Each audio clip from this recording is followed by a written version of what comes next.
Good morning class. तो आज हमने कल इफ़ स्टेटमेंट्स के बारे में डिस्कस किया था।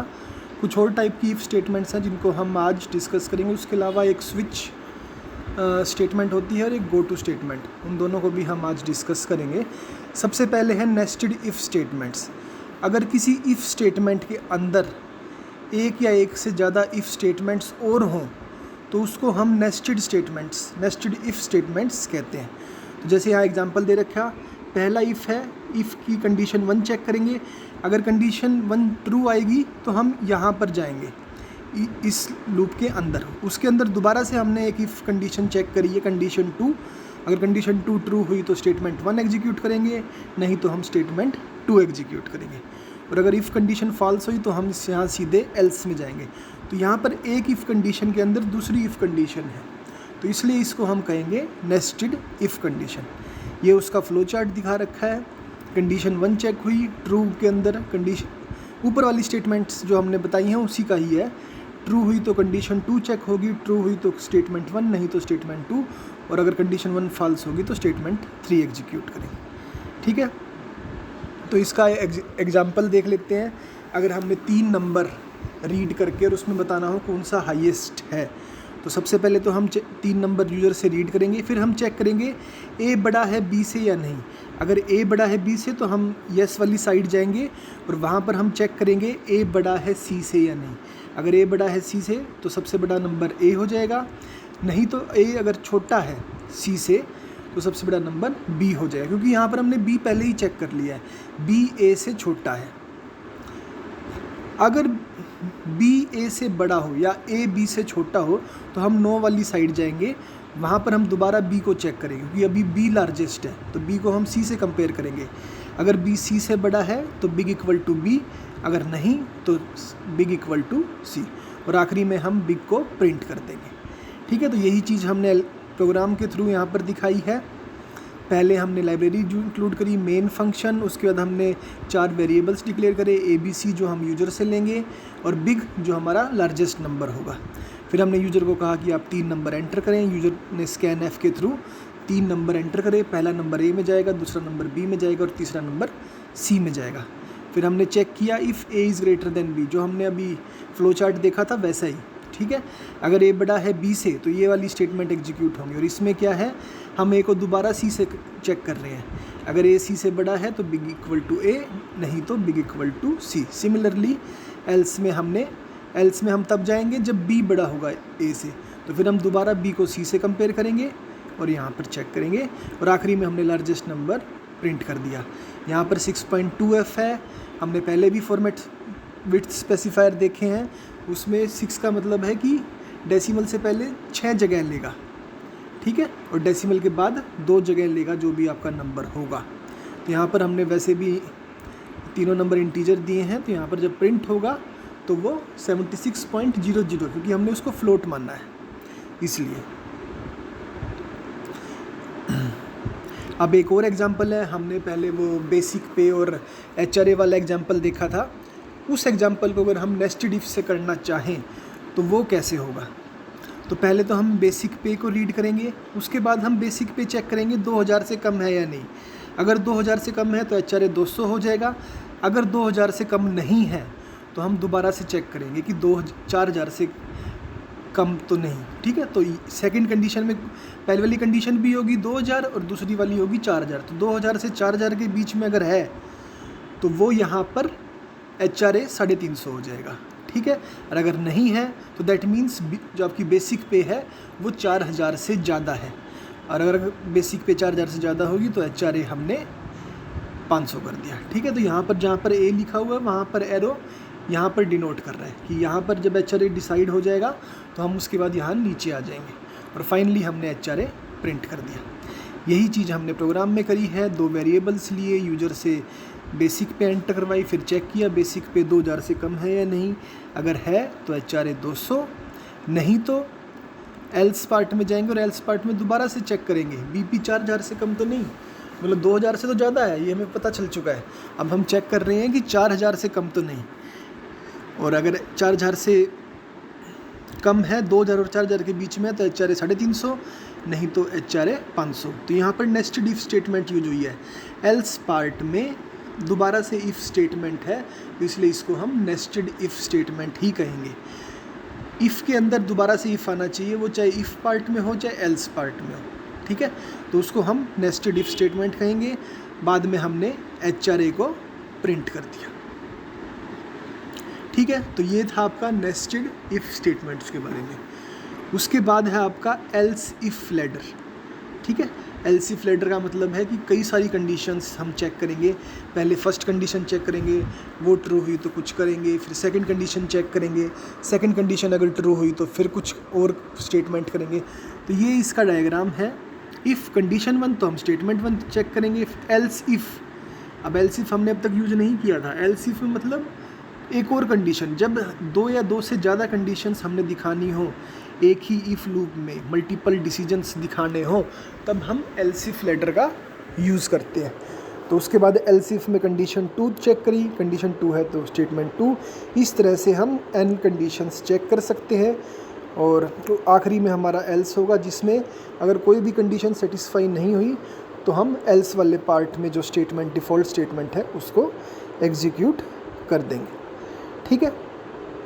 तो कंडीशंस टॉप टू डाउनवर्ड्स हम इवेलुएट करते हैं। जैसे ही कोई कंडीशन हमें ट्रू मिलती है, ठीक है, तो उसके साथ वाली स्टेटमेंट हम एग्जीक्यूट करेंगे और बाकी सारी कंडीशंस हमें चेक करने की ज़रूरत नहीं है।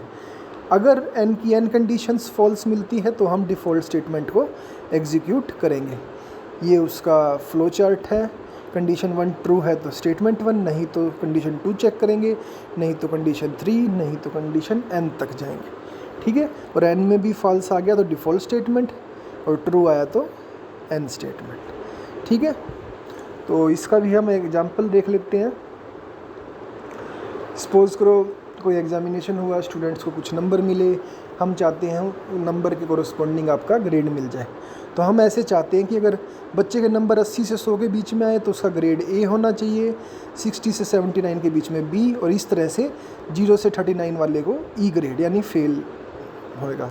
इसका फ्लो चार्ट, सबसे पहले हमने मार्क्स रीड करे, फिर चेक करा मार्क्स 79 से ज़्यादा तो नहीं, तो 79 से ज़्यादा है तो पहली कंडीशन सेटिस्फाई हुई, ग्रेड हम A दे देंगे। अगर नहीं तो हम चेक करेंगे 59 और से ज़्यादा तो नहीं, तो मतलब 79 से तो कम है बट 59 से ज़्यादा है, तो सेकंड कंडीशन आ जाएगी, वहाँ पर ग्रेड B। फिर थर्ड में 49 से 59 के बीच में हो तो ग्रेड C, और 39 और 49 के बीच में हो ग्रेड E, और 39 से कम हो तो आपका ग्रेड E, और आखिरी में हम ग्रेड को प्रिंट कर देंगे, ठीक है। ये इसका प्रोग्राम है सिंपल सा। यहाँ पर हमने इफ़ एल्स इफ़ यूज़ किया है। If marks is greater than 79 then grade A, else if marks is greater than 59। जब else if marks is greater than 59 check होगा तो पहली कंडीशन हम ऑलरेडी चेक कर चुके हैं, तो दैट मीन्स 79 से तो कम है बट 59 से ज़्यादा है, तो उस केस में ग्रेड B। सिमिलरली हम सारे ग्रेड्स दे देंगे और आखिरी में हम ग्रेड को प्रिंट कर देंगे, ठीक है। तो ये था एल्स इफ लैडर। अब उसके बाद है switch statement. Switch statement generally वही काम करता है जो एल्स इफ स्टेटमेंट करता है, बट काफ़ी क्लियरली करता है, ठीक है। इफ़ एल्स इफ यूज़ करना काफ़ी, जो रीडर है, प्रोग्राम का रीडर है, उसको दिक्कत हो जाती है और काफ़ी कम्प्लेक्स हो जाता है। तो उस चीज़ को अवॉइड करने के लिए स्विच स्टेटमेंट्स का यूज़ होता है। स्विच स्टेटमेंट में हम एक एक्सप्रेशन चेक करेंगे, ठीक है। उस एक्सप्रेशन की जो भी वैल्यू आएगी उसके कोरस्पॉन्डिंगली एक केस वैल्यू होगी, और जब भी वो मैच मिलेगा तब एक सेट स्टेटमेंट या एक सेट ऑफ स्टेटमेंट्स उस केस के अकॉर्डिंग जो भी हैं वो एग्जीक्यूट की जाएंगी, ठीक है। तो ये इसका एग्जांपल है। स्विच एक हमारा कीवर्ड है, एक्सप्रेशन कोई भी वैल्यू होगी यहाँ पर या कोई एक्सप्रेशन होगी, फिर स्विच के ब्रेसिस के अंदर होंगे। सबसे पहले केस वैल्यू 1, मतलब केस भी हमारा एक कीवर्ड है। अगर हम सेकंड चैप्टर में जाके देखेंगे तो केस भी वहाँ पर हमने एक कीवर्ड बताया था। केस की वैल्यू अगर वैल्यू 1 है तो हम स्टेटमेंट 1 और करेंगे और उसके बाद ब्रेक लगाएंगे। ब्रेक यहाँ पर हर केस के बाद लगाना ज़रूरी है, नहीं तो सारी स्टेटमेंट्स एग्जीक्यूट होती रहेंगी। तो एक वैल्यू जब भी ट्रू हो जाए तो वो तब तक स्टेटमेंट एग्जीक्यूट करती रहेगी जब तक उसको ब्रेक नहीं मिलेगा। तो यहाँ पर हर केस के बाद ब्रेक लगाना मस्ट हो जाता है। फिर केस की वैल्यू अगर 2 है तो स्टेटमेंट 2 एग्जीक्यूट होगी, और किसी भी केस की वैल्यू ना मिले तो डिफ़ॉल्ट वाली स्टेटमेंट एग्जीक्यूट होगी। तो देखने काम इसका वही है जो एल्स इफ लैडर कर रहे हैं, बट थोड़ा प्रॉपरली तरीके से हम रिप्रेजेंट कर पा रहे हैं। एक्सप्रेशन इंटीजर भी हो सकती है, करैक्टर डाटा टाइप की भी हो सकती है। एक्सप्रेशन को हम इवेल्युएट करेंगे, ठीक है, और जो भी आउटपुट आएगा उसके अकॉर्डिंग कोई ना कोई केस की वैल्यू हम सेलेक्ट करेंगे। ब्रेक स्टेटमेंट बताया हर केस के बाद ज़रूरी है। ये आपका उसका फ्लो चार्ट है। वैल्यू 1 आई तो स्टेटमेंट 1, वैल्यू 2 आई तो स्टेटमेंट 2, इस टाइप से। और कोई भी मैच नहीं मिला तो डिफ़ॉल्ट स्टेटमेंट एग्जीक्यूट करेंगे, ठीक है। अब वही एग्जांपल जो हमने ग्रेड वाला किया था, कुछ अलग एग्जांपल है बट वैसा ही है। यहाँ पर हम ग्रेड ले रहे हैं। ग्रेड की वैल्यू अगर ए आई तो passed with first division, B आई तो पास्ट विद सेकंड डिवीज़न, हर के बाद हम ब्रेक लगा रहे हैं। सी आई तो कंडीशनल पास, और डिफ़ॉल्ट में आपका फेल। डिफ़ॉल्ट में तभी जाएंगे जब केस ए, बी और सी में नहीं होंगे, ठीक है। इसके अलावा एक और एग्जांपल, कोई हम सी एच करैक्टर मतलब कोई भी वेरिएबल दे सकते हैं सी एच, और हम चाहते हैं सी एच की वैल्यू पे डिपेंड करेगा कि हम क्या करेंगे। तो अगर सी एच की वैल्यू 1 है तो हम केस 1 में जाएंगे, वहाँ पर कोस फंक्शन इवेल्युएट करेंगे। 2 है तो हम साइन एक्स, और 3 है तो हम एक्सपोनेंशियल फंक्शन कैलकुलेट करेंगे। ये, और अगर आपको नेस्टेड इफ देखें तो वैसा ही है। यहाँ पर भी अगर CH1 है तो हम रिजल्ट कैलकुलेट करेंगे, एल्स इफ में जाएंगे फिर सेकंड कंडीशन होगी, नहीं तो एल्स में थर्ड कंडीशन होगी, एल्स इफ में ही, ठीक है। तो ये उसका इक्विवेलेंट ही होता है। अब कई जगह क्या होता है कि हम ऐसे सिमिलर केसेस होते हैं जिसमें हमने एक ही चीज़ एग्जीक्यूट करनी हो। जैसे सपोज करो यहाँ पर है, चाहे आई की वैल्यू 1 हो चाहे आई की वैल्यू 2 हो, दोनों ही केस में हमने सिर्फ एक स्टेटमेंट एग्जीक्यूट करनी है, a = a+1, तो इंक्रीमेंट कर रहे हैं बेसिकली। तो इन दोनों को हम कंबाइन करके स्टेटमेंट जो है वो एक बार लिखेंगे, चाहे आई की वैल्यू 1 आए चाहे आई की वैल्यू 2 आए, दोनों ही केस में ये स्टेटमेंट एग्जीक्यूट होगी, और ब्रेक भी फिर हमने एक ही बार लगाया, ठीक है। इसी टाइप से केस 3, या तो 3 आए या वैल्यू 4 आए, दोनों ही केस में हम a = a-1 करेंगे और फिर आपका ब्रेक लगा देंगे। इसी टाइप से केस 5 और केस 6 में हम स्क्वेयर कर रहे हैं। तो ये भी एक एग्जांपल है जहाँ पर हमने वैल्यूज़ को कंबाइन कर दिया, ठीक है। दो वैल्यूज़, आंसर की 2 वैल्यूज़ आए और 2 वैल्यूज़ में हम सेम चीज़ एग्जीक्यूट कर रहे हैं, ठीक है। उसके बाद एक और एग्जांपल देख लेते हैं कि अगर हमने किसी मंथ में नंबर ऑफ़ डेज़ अगर निकालने हो, तो सबसे पहले तो हम ईयर और मंथ रीड करेंगे। ईयर यहाँ क्यों इम्पोर्टेंट है, कई बार लीप ईयर होता है, लीप ईयर में फरवरी में 29 होते हैं, नहीं तो आपके 28 डेज़ होते हैं। तो यहाँ पर हमने एक केस बनाया कि मंथ की वैल्यू 1, 3, 5, 7, 8, 10, 12 हो तो डेज़ 31 होंगे। अगर हम देखा जाए तो जैसे जनवरी, मार्च, फिर मई, फिर आपका जुलाई, अगस्त, अक्टूबर, दिसंबर, इन सातों को लिए मंथ की वैल्यू जो होगी वो डेज़ वहाँ पर कितने होंगे, 31 होंगे। सिमिलरली अगर 4, 6, 9 और 11 हो तो डेज़ आपके 30 होंगे।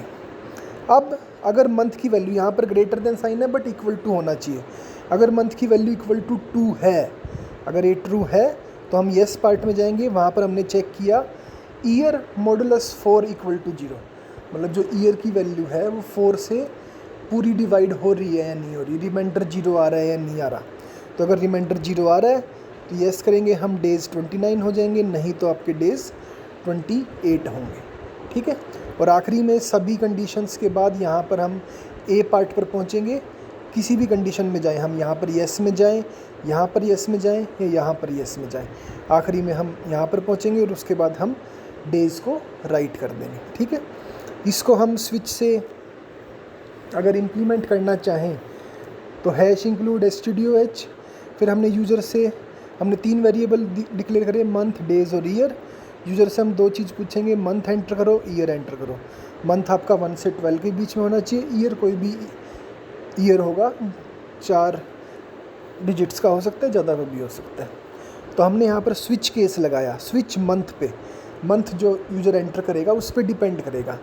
यहाँ पर हमने सारे केस कंबाइन कर दिए, 1 3 5 7 8 10 12। अगर इन केसेस में से कोई भी आएगा तो नंबर ऑफ़ डेज़ 31 और फिर हम ब्रेक कर देंगे। सिमिलरली 4 6 9 11 आया तो डेज़ 30 और ब्रेक। और एक स्पेशल केस 2, अगर 2 वैल्यू आई तो हम क्या करेंगे, ईयर को 4 से मॉडुलस करेंगे और देखेंगे रिमाइंडर 0 आ रहा है या नहीं आ रहा। अगर 0 आ रहा है तो डेज़ 29, नहीं तो डेज़ 28 हो। तो इस टाइप से हम यहाँ पर, और आखिरी में हमने नंबर ऑफ़ डेज़ प्रिंट कर दी। तो ये इसका रन करने का तरीका है। यूज़र से पूछा जाएगा enter the months 1 to 12 and year. User ने एंटर करा 4 साल 1978, तो नंबर ऑफ़ डेज़ आए आपके 30। ठीक है, तो ये था आपका स्विच स्टेटमेंट जो नेस्टेड इफ एल्स का, sorry if else if ladder का सब्स्टिट्यूट है। ठीक है, उसके बाद है आपका गो टू स्टेटमेंट। या आज के लिए इतना काफ़ी है। गो टू स्टेटमेंट्स और कुछ प्रोग्रामिंग एग्जांपल्स हम नेक्स्ट लेक्चर में डिस्कस करेंगे। Thank you class.